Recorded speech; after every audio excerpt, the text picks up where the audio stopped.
شروع اللہ کا نام لے کر جو بڑا مہربان نہایت رحم والا ہے۔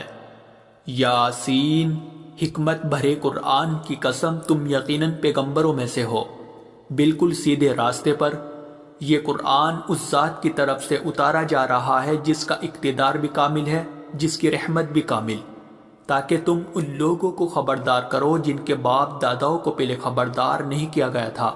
اس لیے وہ غفلت میں پڑے ہوئے ہیں۔ حقیقت یہ ہے کہ ان میں سے اکثر لوگوں کے بارے میں بات پوری ہو چکی ہے، اس لیے وہ ایمان نہیں لاتے۔ ہم نے ان کے گلوں میں توق ڈال رکھے ہیں جو ٹھوڑیوں تک پہنچے ہوئے ہیں، اور اس وجہ سے ان کے سر اوپر کو اٹھیرے گئے ہیں، اور ہم نے ایک آڑ ان کے آگے کھڑی کر دی ہے اور ایک آڑ ان کے پیچھے کھڑی کر دی ہے، اور اس طرح انہیں ہر طرف سے ڈھانک لیا ہے، جس کے نتیجے میں انہیں کچھ سجائی نہیں دیتا۔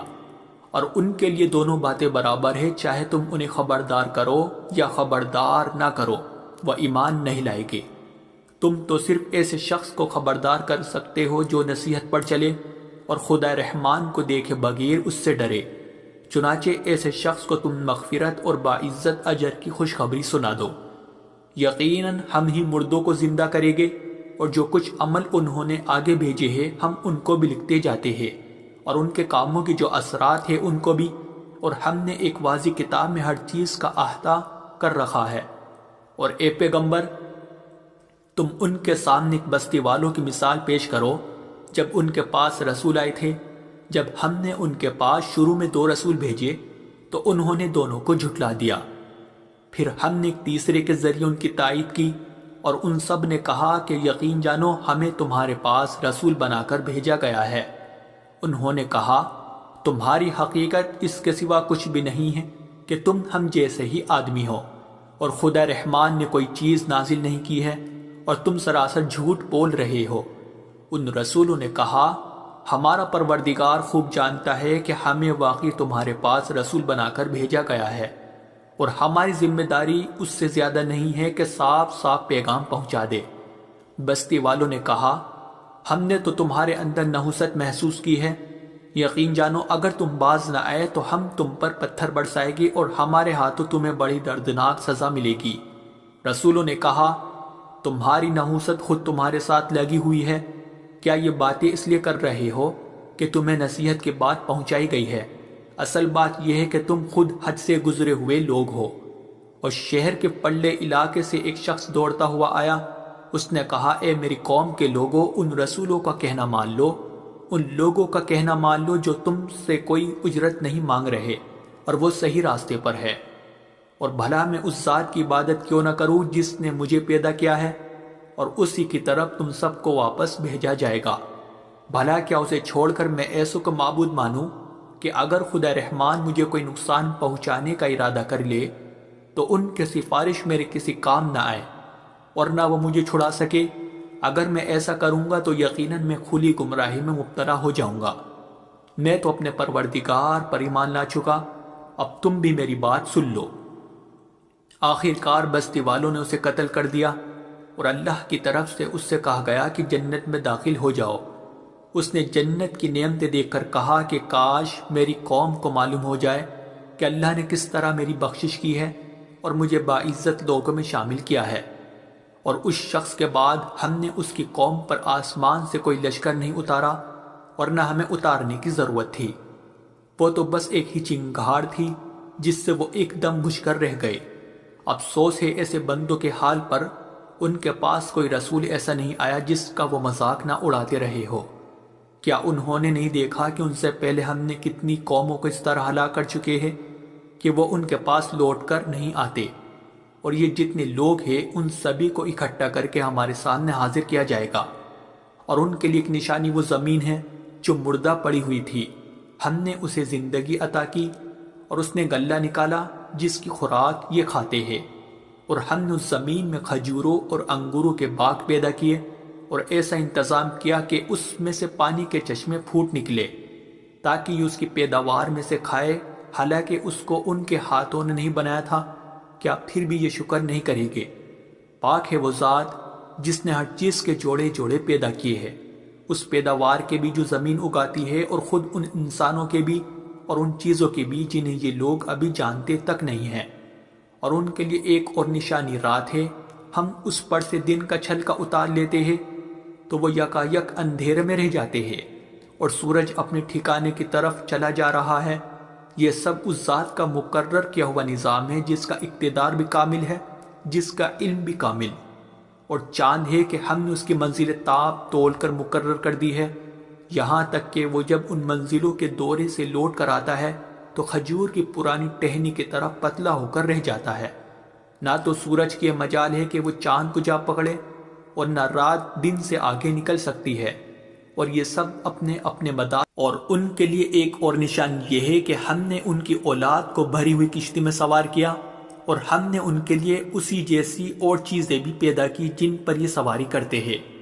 اور اگر ہم چاہیں تو انہیں غرق کر ڈالے، جس کے بعد نہ تو کوئی ان کی فریاد کو پہنچے اور نہ ان کی جان بچائی جا سکے۔ لیکن یہ سب ہماری طرف سے ایک رحمت ہے اور ایک معین وقت تک زندگی کا مزہ اٹھانے کا موقع ہے جو انہیں دیا جا رہا ہے۔ اور جب ان سے کہا جاتا ہے کہ بچو اس عذاب سے جو تمہارے سامنے ہے اور جو تمہارے مرنے کے بعد آئے گا تاکہ تم پر رحم کیا جائے، تو وہ ذرا کان نہیں دھرتے، اور ان کے پروردگار کی نشانیوں میں سے کوئی نشانی ایسی نہیں آتی جس سے وہ منہ نہ موڑ لیتے ہو۔ اور جب ان سے کہا جاتا ہے کہ اللہ نے تمہیں جو رزق دیا ہے اس میں سے غریبوں پر بھی خرچ کرو، تو یہ کافر لوگ مسلمانوں سے کہتے ہیں کہ کیا ہم ان لوگوں کو کھانا کھلائے جنہیں اگر اللہ چاہتا تو خود کھلا دیتا؟ مسلمانوں، تمہاری حقیقت اس کے سوا کچھ بھی نہیں کہ تم کھلی گمراہی میں پڑے ہوئے ہو، اور کہتے ہیں کہ یہ قیامت کا وعدہ کب پورا ہوگا؟ مسلمانوں بتاؤ اگر تم سچے ہو۔ دراصل یہ لوگ بس ایک چنگاڑ کا انتظار کر رہے ہیں جو ان کی حجت بازی کے عین درمیان انہیں آ پکڑے گی، پھر نہ یہ کوئی وصیت کر سکے گے اور نہ اپنے گھر والوں کے پاس لوٹ کر جا سکے گے، اور سور پھونکا جائے گا تو یکایک اپنی قبروں سے نکل کر اپنے پروردگار کی طرف تیزی سے روانہ ہو جائے گے، کہے گے کہ ہائے ہماری کم بختی، ہمیں کس نے ہمارے مرکز سے اٹھا کھڑا کیا ہے؟ جواب ملے گا کہ یہ وہی چیز ہے جس کا خدا رحمان نے وعدہ کیا تھا اور پیغمبروں نے سچی بات کہی تھی، اور کچھ نہیں، بس ایک زور کی آواز ہوگی جس کے بعد یہ سب کے سب ہمارے سامنے حاضر کر دیے جائیں گے۔ چنانچہ اس دن کسی شخص پر کوئی ظلم نہیں ہوگا اور تمہیں کسی اور چیز کا نہیں، بلکہ انہی کاموں کا بدلہ ملے گا جو تم کیا کرتے تھے۔ جنت والے لوگ اس دن یقیناً اپنے مشغلے میں مگن ہوگے، اور وہ ان کی بیویاں گھنے سایوں میں آرام دانشتوں پر ٹیک لگائے ہوئے ہوگے۔ وہاں ان کے لیے میوے ہوگے اور انہیں ہر وہ چیز ملے گی جو وہ منگوائے گے۔ رحمت والے پروردگار کی طرف سے انہیں سلام کہا جائے گا، اور کافروں سے کہا جائے گا کہ اے مجرموں، آج تم مومنوں سے الگ ہو جاؤ۔ اے آدم کے بیٹو، کیا میں نے تمہیں یہ تاکید نہیں کر دی تھی کہ تم شیطان کی عبادت نہ کرنا، وہ تمہارا کھلا دشمن ہے، اور یہ کہ تم میری عبادت کرنا، یہی سیدھا راستہ ہے۔ اور حقیقت یہ ہے کہ شیطان نے تم میں سے ایک بڑی خلقت کو گمراہ کر ڈالا، تو کیا تم سمجھتے نہیں تھے؟ یہ ہے وہ جہنم جس سے تمہیں ڈرایا جاتا تھا، آج اس میں داخل ہو جاؤ کیونکہ تم کفر کیا کرتے تھے۔ آج کے دن ہم ان کے منہ پر مہر لگا دیں گے، اور ان کے ہاتھ ہم سے بات کریں گے، اور ان کے پاؤں گواہی دیں گے کہ وہ کیا کمائی کیا کرتے تھے۔ اور اگر ہم چاہیں تو یہی دنیا میں ان کی آنکھیں مل یا میٹ کر دیں، پھر یہ راستے کی تلاش میں بھاگے پھرے، لیکن انہیں کہاں کچھ سجا۔ اور اگر ہم چاہیں تو ان کی اپنی جگہ پر بیٹھے بیٹھے ان کی صورتیں اس طرح مسخ کر دے کہ یہ نہ آگے بڑھ سکے اور نہ پیچھے لوٹ سکے۔ اور ہم جس شخص کو لمبی عمر دیتے ہیں اسے تخلیقی اعتبار سے الٹ ہی دیتے ہیں، کیا پھر بھی انہیں عقل نہیں آتی؟ اور ہم نے اپنے ان پیغمبروں کو نہ شاعری سکھائی ہے اور نہ وہ ان کے شایان شان ہیں، یہ تو بس ایک نصیحت کی بات ہے، اور ایسا قرآن جو حقیقت کو کھول کھول کر بیان کرتا ہے تاکہ ہر اس شخص کو خبردار کرے جو زندہ ہو، اور تاکہ کفر کرنے والوں پر حجت پوری ہو جائے۔ اور کیا انہوں نے یہ نہیں دیکھا کہ ہم نے اپنے ہاتھوں کی بنائی ہوئی چیزوں میں سے ان کے لیے موشی پیدا کیے، اور یہ ان کے مالک بنے ہوئے ہیں، اور ہم نے ان موشیوں کو ان کے قابو میں دے دیا ہے، چنانچہ ان میں سے کچھ وہ ہے جو ان کی سواری بنے ہوئے ہیں، اور کچھ وہ ہے جنہیں یہ کھاتے ہیں۔ نیز ان کو ان موشیوں سے اور بھی فائدہ حاصل ہوتے ہیں اور پینے کی چیزیں ملتی ہے، کیا پھر بھی یہ شکر نہیں بجا لائے گے؟ اور انہوں نے اللہ کو چھوڑ کر اس امید پر دوسرے خدا بنا رکھے ہیں کہ انہیں ان سے مدد ملے، حالانکہ ان میں یہ طاقت ہی نہیں ہے کہ ان کی مدد کر سکے، بلکہ وہ ان کے لیے ایک ایسا مخالف لشکر بنے گے جسے قیامت میں ان کے سامنے حاضر کر لیا جائے گا۔ غرض اے پیغمبر، ان کی باتیں تمہیں رنجیدہ نہ کریں، یقین جانو ہمیں سب معلوم ہے کہ یہ کیا کچھ چھپاتے اور کیا کچھ ظاہر کرتے ہیں۔ اور کیا انسان نے یہ نہیں دیکھا کہ ہم نے اسے نطفے سے پیدا کیا تھا، پھر اچانک وہ کھلم کھلا جھگڑا کرنے والا بن گیا۔ ہمارے بارے میں تو وہ باتیں بناتا ہے اور خود اپنی پیدائش کو بھلا بیٹھا ہے، کہتا ہے کہ ان ہڈیوں کو کون زندگی دے گا جب کہ وہ گل چکی ہوگی۔ کہہ دو کہ ان کو وہی زندگی دے گا جس نے انہیں پہلی بار پیدا کیا تھا، اور وہ پیدا کرنے کا ہر کام جانتا ہے۔ وہی ہے جس نے تمہارے لیے سرسبز درخت سے آگ پیدا کر دی ہے، پھر تم ذرا سی دیر میں اس سے سلگانے کا کام لیتے ہو۔ بھلا جس ذات نے آسمانوں اور زمین کو پیدا کیا ہے، کیا وہ اس بات پر قادر نہیں ہے کہ ان جیسوں کو دوبارہ پیدا کر سکے؟ کیوں نہیں، جبکہ وہ سب کچھ پیدا کرنے کی پوری مہرت رکھتا ہے۔ اس کا معاملہ تو یہ ہے کہ جب وہ کسی چیز کا ارادہ کر لے تو صرف اتنا کہتا ہے کہ ہو جا، بس وہ ہو جاتی ہے۔ غرض پاک ہے وہ ذات جس کے ہاتھ میں ہر چیز کی حکومت ہے، اور اسی کی طرف تم سب کو آخر کار لے جایا جائے۔